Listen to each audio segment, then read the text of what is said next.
Limmy's World of Glasgow. Tom. I am a good man. I am a man of Christ. I don't want to go down there.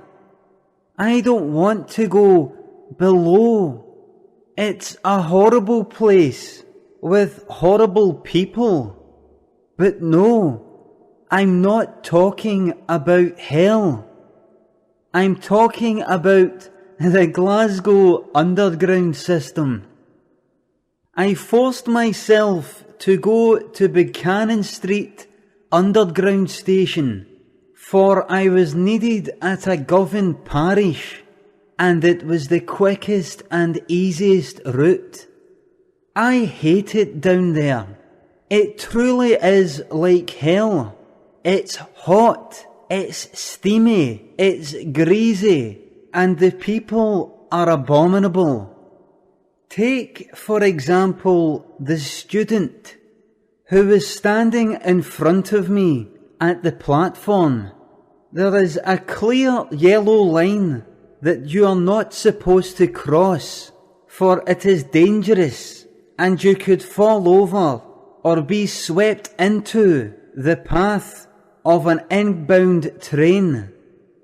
And in typical student fashion, he couldn't care less for the rules that were there for his own good. How dare he?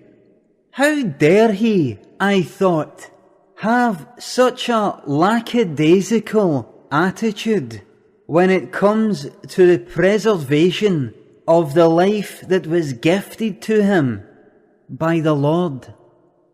It was insulting. It offended me, and I was sure if the Lord was there to see, which he surely was, he was offended too.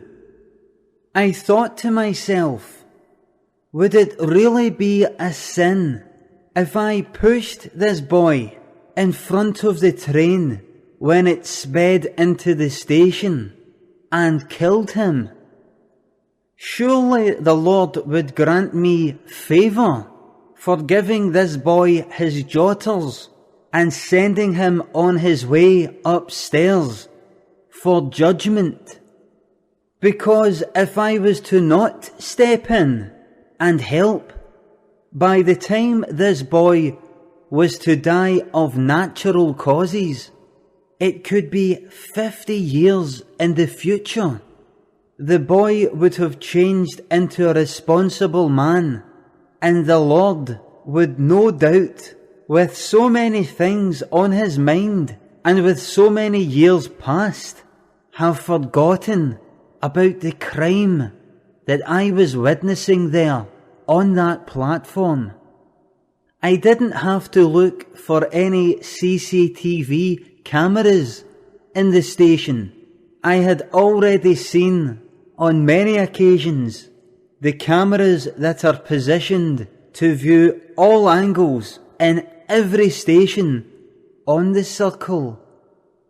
I felt powerless. All I could do was look at this boy standing inches from the edge of the platform without a care in the world. And as I did so, I spotted some points of interest. His jeans were halfway down his legs, as if they were held up by braces, but the braces had snapped. If I was to give him a little nudge, I could say to the authorities he would have been able to recover from the accidental bump if it wasn't for the jeans restricting his movement, I thought. He was wearing headphones and was listening to music so loud that anyone within spitting distance could hear the filth that was being blasted into the boy's head. I thought I could trip myself up and say, "Excuse me, I'm heading your way." He wouldn't hear me, but everyone else would, and they could say to the authorities, if it wasn't for him wearing the headphones, he would have heard the minister. He would have got out of the way, and it would have been the minister who fell in front of the train. This seems perfect, I thought. This seems almost planned. Could it be that the Lord is guiding me? Well, I have a bit of a track record of getting it wrong, so I thought I'll take my time with this. If the Lord doesn't wish it, He'll tell me, as He has done before. I could hear the train in the distance, clattering around the tunnel to make its way towards the station. Now is the time, I thought. I turned my back to the student and began slowly pacing backwards towards him. How could I have deliberately knocked the student over the edge if I didn't even see him standing there? I would say.